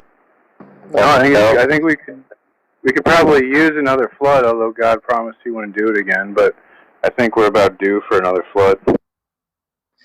And this is why I'll never be religious. It's going to be destruction by fire. That's what Scripture says. Look, E-Bike, John, Johnny, look, I respect you guys, but I just think that your beliefs have totally screwed up your way of thinking. And no disrespect, but I cannot understand how somebody can make excuses for obviously horrible things just because a God did. Well, I mean, I don't expect you to understand. Without the Spirit of God, how can you understand? So it's not that I'm here trying to convince you to understand something I understand that you cannot understand. It'd be a How's it obviously horrible? Like, what if the society is corrupt and evil, and they're like killing babies and doing horrible things, and then God wipes them out? Wouldn't that be like good? So let's say your limited, fallible, finite mind cannot think of a good reason. You don't have access to God's reasons. God could very well have a morally sufficient reason for doing so. It's just not occurring to you. Well, I'm sorry, but I don't see anything morally sufficient about genocide. Yeah, but just because you see something doesn't mean it's not there, right? No, the point is, can you demonstrate that God cannot possibly have a morally sufficient reason? That's a burden you cannot meet. No atheist can meet that type of a burden. Therefore, they have to acquiesce that it's possible that God indeed did have a morally sufficient reason beyond your understanding. That's the only logical conclusion. Doesn't that become an argument from ignorance, though? Just saying, like, oh, I don't know what the reason was for, child leukemia and, the existence of pedophiles, but I'm sure there's a good reason God put them on the earth. No, I don't say that at all. I think Scripture does tell us the reason, right? So Hitler wins World War II, and then God genocides the Nazis, and you're going to say that's bad? Well, if he only genocides the Nazis and not the entire planet, I'd be like, maybe he's got a point. But the entire planet? I don't get that. Your whole argument is falling apart immediately. You guys, hold on. Let's take it from this tack, right? So, we have the problem of evil, right? Right, Ben? Sure, evil is a problem. Right, so we have the problem of evil. How does God solve the problem of evil, at least temporarily during the flood, when he wipes out all of humanity except for people? Is the problem solved at that point? Or is there rape? Is there genocide? Is there murder? Is there the reset didn't. The reset didn't change it didn't do anything. But it didn't. But wait, just hold on. Let me finish up. So the reset didn't solve the problem, right? And that's instructive to us, right? So, like, the most wicked people, the people that we would want to have wiped off the face of the earth, were wiped out. The point of it is to show that even the most righteous people are still sinners, and that they will do the same horrific things that the previous people did. And so, what that instructs us as is God's mercy is shown when he doesn't wipe out the whole world. When God does finish history, and he will, when Jesus returns, every man, woman, and child will be killed at that moment. They will all die, every human being on the earth. And guess what? That is the final resolution to the problem of evil. There will be no more evil. And so, the amount of time that we have is what we call the age of grace. That we live in this period where God allows us, through our self-determination, to choose him and worship him. And that mitigates the problem of evil. Well, now, the problem with that is that, humanity, came after evil. Evil already existed before humans even got on scene. Yeah, because by the Bible's own standards.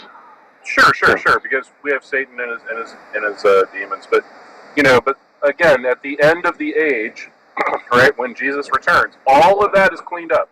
There's no more humanity, there's no more evil, there's no more Satan, there's no more demons.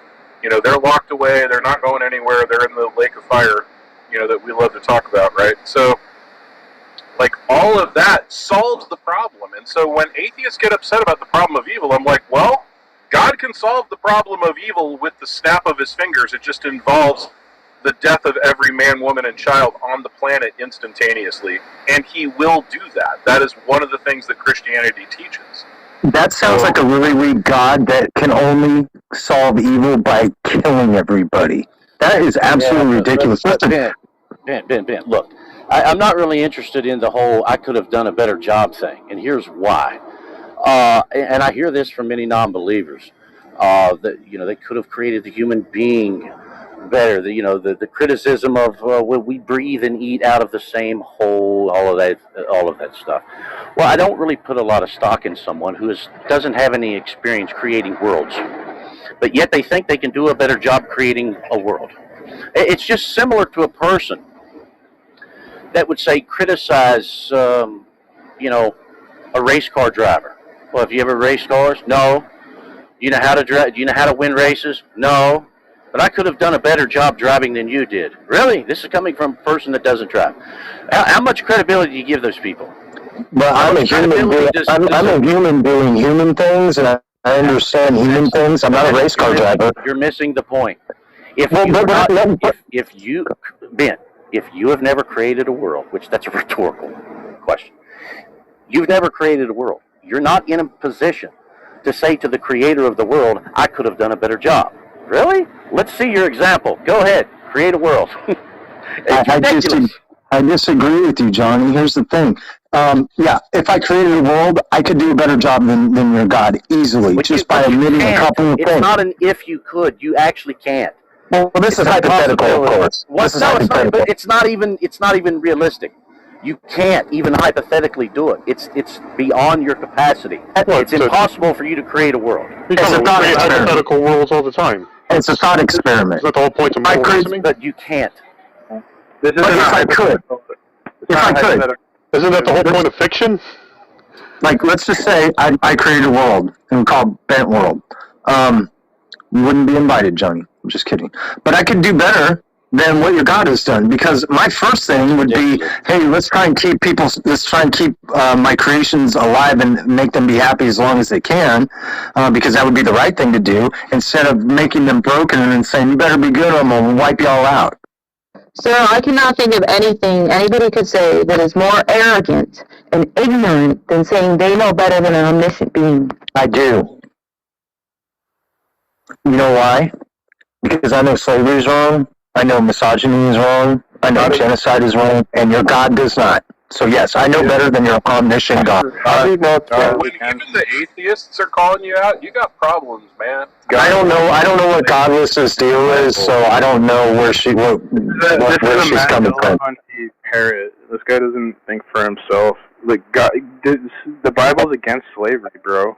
Obviously. No, it's not. And I knew about this stuff before I ever heard of Matt Dillahunty, so thank you very much. There was no institution of slavery in ancient Israel. When Christians took power in Rome, they ended slavery. This charge that the Bible supports slavery is absolutely ludicrous. That's a different rabbit hole. I don't... Read Leviticus 25, 44, 46. Yeah, read it out of context. And with the hatred of God in your heart, okay. Okay, well, first of all, don't assume that I hate something I don't believe in, because I don't hate God. I hate what people do with God. Without bias. Why are you so biased when you interpret the Bible if you don't hate him? Everybody's biased when they read the Bible, dude.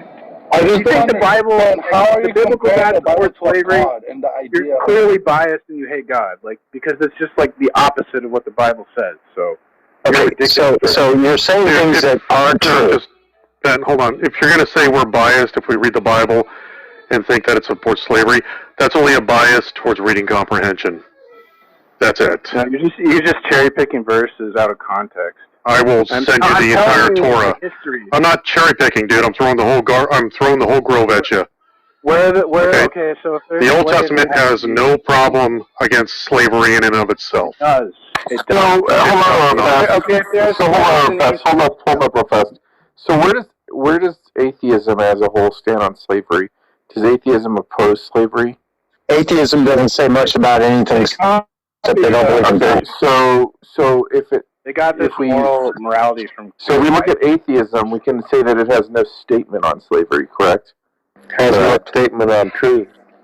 Okay, so Atheism is just an attitude towards one So hold on, That's it. I'm just trying to be clear. Like, so the idea that you're misrepresenting Leviticus, which is fine. Like, this is very interesting to me because the only thing that's actually, the record we have of human beings, the only thing that's been able to demonstrate the ability of self-worth not coming from God has been from people that don't actually believe in God. So, like, when we look at slavery and so on and so forth, most of the justifications for slavery in the past and today come from, people that don't believe in God. So I'm just kind of curious how that works. Well, I'm a humanist. Slave owners were using the Bible to justify their slave owners. Well, I understand that, but let's also not forget about atheists. Jack, you would admit, though, that atheists themselves have had slaves, right? Yeah. Okay, so how do you have any moral high ground? Like, the idea of the progression, even if you admit this, the progression of Judeo-Christian values right now around the world actually doesn't see slavery as a good thing, correct? So is your point that slavery isn't bad? Is that what we're conceding? No, don't obfuscate the question, Jack. I'm asking you a question. So I'm just trying to get to the point. Yeah, the are we point saying is that slavery is not an issue, it's not bad? So when we look at atheistic values in the world right now, slavery is okay. When we look at Judeo-Christian values, slavery is not okay relevantly to the question. So you, just by your own terms of the actual conversation right now, atheists seem to be in an amoral idea. So how can you oppose slavery, Jack, when there's atheists around the world right now that are okay with it? Well, that's easy. I'm not an atheist, so I don't have to put my lot in with them. What are you? I'm a deist, but that's beside the point. Okay, so is your argument that slavery can be okay? No, my argument is that you seem to cherry pick the abilities of a time and place and then apply to today's standards to it, which is exactly what you're doing. So when we look at Leviticus, not cherry picking. I'm just it is completely cherry picking. I will take the entire Torah within its context. So we have to take the Torah with time, place, and manner. So, like, time, place, and matter is this idea that you want to look at through today's ideas of what is right and wrong versus where those things came from, the time and place those things were in, and you can't even look and find somebody that would say that slavery was wrong based on any morals or values that you preach today being preached. You're right. I'm doing an internal critique on the Torah. I'm not playing moral relativist. Okay, so let's do a internal critique on the ideas of atheism, where it comes from, or deism and where it comes from, because the idea is that you... Why are you topic shifting? Why are you just shifting the topic? I'm not topic shifting. I'm literally pushing the ideas that you look at things, Jack, through a prism of basically one prism, not the abilities of time, place, and manner. And you look at things and say, I can look at these things through today's cultural context and apply yesterday's standards and then say it was wrong, and you don't even know how you get there. Wait, hold on a second. Your only point is, dude, you're just arguing for moral relativism at this point. No. Treating people bad is timeless. I actually can make an argument from Leviticus on what the actual time, place, and manner of those things are, because I've actually done the work, I've actually done the research, I've actually understood the context. Can I interrupt real quick? Can I interrupt you real quick? Hold on really fast. I understand you want to interrupt. My simple idea, though, Jack, is that you consistently apply your today's of moral relativism to Christians, and you never actually ask the questions. And when we actually talk about Leviticus, what the actual book of Leviticus is about, why was that widely accepted? What was the book of Leviticus used for? Why was it written? All of these things, you simply just sit there and want to have a conversation that bashes Christians. I mean, you spend how much time in rooms just basically trying to bash Christians? It's not bashing Christianity. It's just a plain reading of the Torah. There's no plain reading of the Torah. If you're Jewish, you understand this. The plain reading of the Torah comes from time, place, and manner, which means that you actually need some context of what you're actually talking about. This is like the idea that the Constitution came out of thin air. This is real simple. Do you think slavery in any form is okay right now? Well, right now. So we want to look at the actual abilities of right now. We don't want to look at when this text was written. So we're talking about a moral law here. Right now, that's unchanging. Right now, the ability of the Western world, of people that like you, that like to act like you have some mighty ground, comes from Judeo-Christian values. That actually, dude, you are completely projecting. I'm not making any of these. I haven't stated any such motivation. Your worldview. You have nowhere to stand on that says that slavery. I haven't stated any such motivations or any moral groundings. Instead of grifting on Judeo-Christian values and actually. I'm not grifting, dude. I don't. You're getting hyper defensive about claims I have not made yet. At all. You're a grifter, and everybody. Hold on. Slavery, okay, Philip, in your world. wait a second. Hold on. He's trying to explain. Wait. Look, I really don't want to get into I don't want to turn this room into a huge slavery debate. Here's my position on it. From what I understand, I'd actually like to hear Matt. He's a slavery guy. He has really studied this issue. But from my understanding, I actually don't see anywhere in the Bible where God abolished slavery, by the way. I don't see it. Now, Matt is a guy who has studied this. Maybe Matt can correct me if I'm wrong. But these arguments about slavery, now I do think there's an argument to be made for Christians that want to talk about the way slaves are treated, or rather the lack thereof, the mistreatment of people. But as far as slavery itself, there's many forms of slavery. But I'm just not seeing anywhere in the Bible where God abolished slavery. Hey, Philip, real quick, I have a question for you. What do you think Exodus is, Johnny? That's not an abolishment. You're not a of mod, slavery. then. It's not real. No, I just have a question for you, Philip. I have a question for you, Philip. Exodus. It's about freeing the slaves from Egypt. You guys are like completely ignoring the person who actually. That's not a universal abolishment of slavery, sir. I'm sorry. Hey, look, I am a Christian here. I'm the one. You don't hear many Christians. I don't think I've ever heard a Christian say what I just said. But from what I see in the Bible, I do not see a universal abolishment of. It's outlawed. It's outlawed. I don't see it. What are you talking about? It's outlawed in the Bible. Philip, I have a question for you, if you don't mind. You were talking to Jack, and it sounded like you said that you're judging things. But like, you are completely being rude in somebody else's room. You can wave at me. You can do a whole bunch of things. Johnny just asked a question. I think at the end of the day, it's his room, and he can actually give you the ability to let you have the floor, or you could actually let Johnny go about modding his own room. I didn't make any comments about Johnny modding his room. I just said I had a question for you for something that you Johnny said. just asked a question that had nothing to do with. There was a break in the conversation, Philip. What are you getting so defensive for, man? Oh my gosh, you're such a gaslighter, Jack. It's so funny. Oh my Oh my gosh, a grifter and a gaslighter.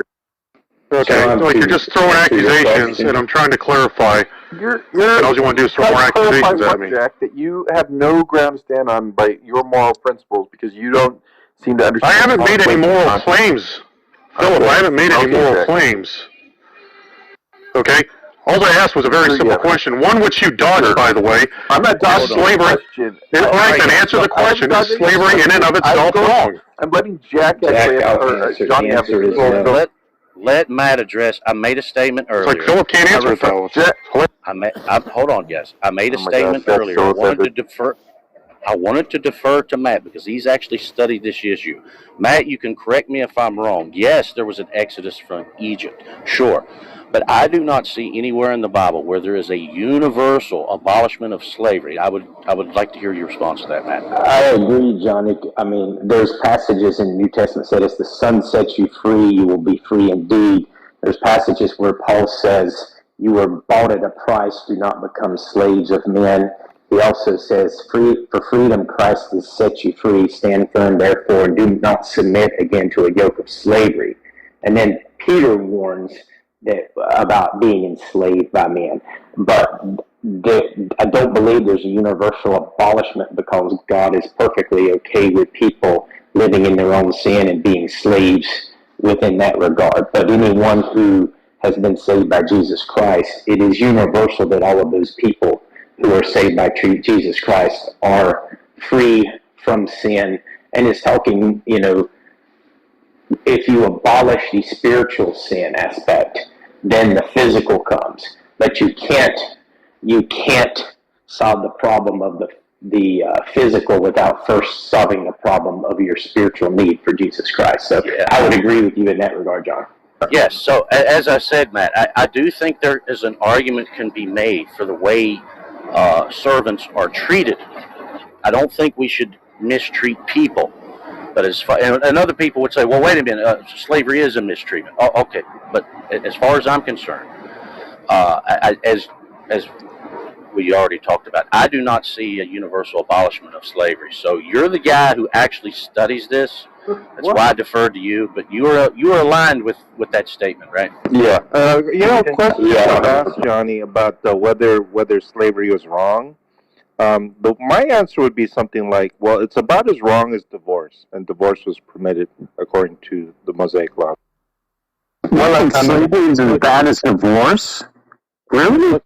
If you look at the 13th Amendment in the United States, the exception clause in the 13th Amendment still allows for those who have been convicted of crime, considers them under that definition as slaves of the state. So it depends on what you mean by slavery. In the Old Testament, in Exodus 21, verse 16, it says, "Whoever kidnaps someone and keeps them or sells them as a slave shall be put to death." So there is a death penalty in the Bible for kidnapping someone and making them a slave. But, there's also certain things where it allowed for debt slavery, which, by the way, the Bible actually speaks against debt, too. It says the rich will rule over the poor and the borrower will become the slave to the lender. And there's all these things put in place to keep people from getting into debt. But if that happened, then there was also